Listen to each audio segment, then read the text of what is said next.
السلام علیکم ورحمۃ اللہ وبرکاتہ۔ میرے عزیز طلباء، تفسیر کے آج کے سبق میں ہم سورہ فاتحہ سے شروع کر رہے ہیں۔ توجہ فرمائیے گا، سورہ فاتحہ نہ صرف قرآن کریم کی موجودہ ترتیب میں سب سے پہلی صورت ہے، بلکہ یہ پہلی وہ صورت ہے جو مکمل طور پر نازل ہوئی۔ اس سے پہلے کوئی صورت پوری نہیں نازل ہوئی تھی، بلکہ بعض صورتوں کی کچھ آیتیں آئی تھیں۔ اس صورت کو قرآن کریم کے شروع میں رکھنے کا منشا بظاہر یہ ہے کہ جو شخص قرآن کریم سے ہدایت حاصل کرنا چاہتا ہو، اسے سب سے پہلے اپنے خالق و مالک و رازق کی صفات کا اعتراف کرتے ہوئے اس کا شکر ادا کرنا چاہیے اور اسی سے ہی ہدایت مانگنی چاہیے۔ چنانچہ سادہ لفظوں میں، جامع لفظوں میں کہ بندوں کو یہ وہ دعا سکھائی گئی ہے جو ایک طالب حق کو اللہ تعالیٰ سے مانگنی چاہیے۔ اعوذ باللہ من الشیطان الرجیم، بسم اللہ الرحمن الرحیم۔ شروع کرتا ہوں اللہ کے نام سے جو بڑا مہربان نہایت رحم کرنے والا ہے۔ بسم اللہ الرحمن الرحیم پڑھنے کی حکمت کیا ہے اس میں؟ عزیز طلباء، کوئی نیکی کا عمل، وہ تلاوت قرآن پاک ہو یا کوئی اور نیکی کا عمل ہو، اعوذ باللہ پڑھ کر محض شیطانی وساوس اور رکاوٹ سے پناہ مانگنا ہے، اور بسم اللہ الرحمن الرحیم پڑھ کر شروع کرنا برکت کے لیے ہے، کیونکہ حدیث مبارکہ میں ہے کہ ہر اہم کام جو اللہ کے نام سے یعنی بسم اللہ سے شروع نہ کیا جائے وہ بے برکت ہوتا ہے۔ اور اس میں دوسری حکمت دور جاہلیت کے طریقے کا خاتمہ ہے۔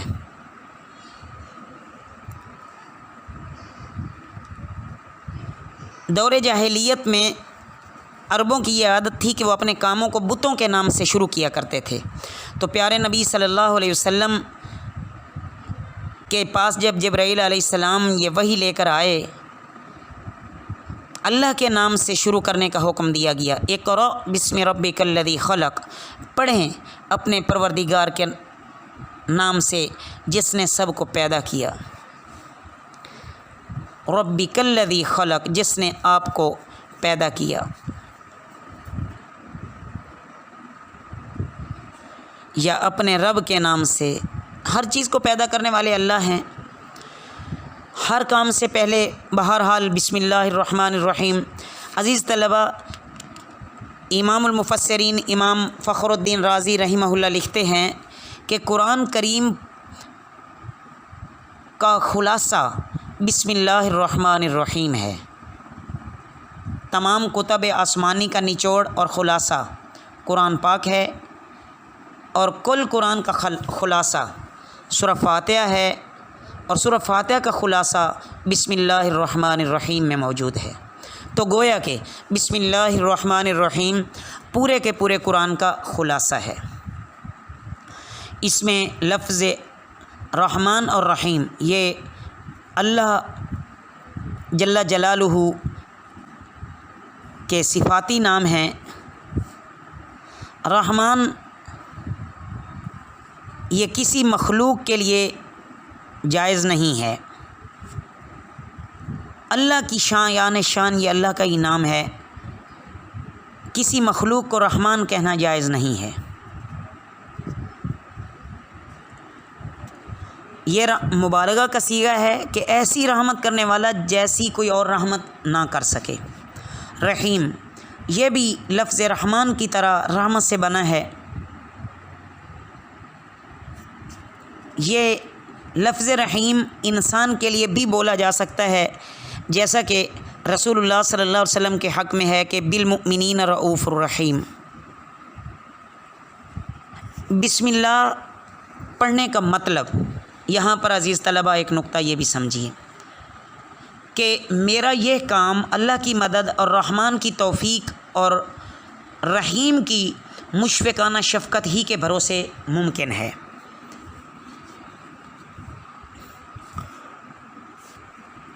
اس کے بعد عزیز طلبہ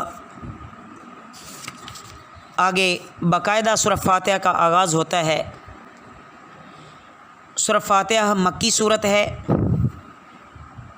اور اس صورت کے مختلف نام بیان کیے گئے ہیں۔ اس صورت کے بہت زیادہ فضائل ہیں۔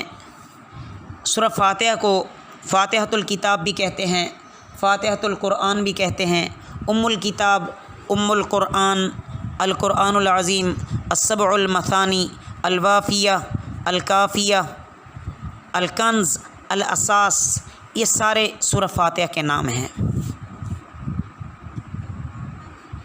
پیارے نبی صلی اللہ علیہ وسلم نے اپنی حدیث مبارکہ میں اس کی فضیلت بیان کرتے ہوئے فرمایا کہ قسم ہے اس ذات کی جس کے قبضے میں میری جان ہے کہ سورہ فاتحہ کی نظیر نہ تو تورات میں نازل ہوئی، نہ انجیل میں، نہ زبور میں، اور نہ خود قرآن کریم میں کوئی دوسری صورت اس کی مثل ہے۔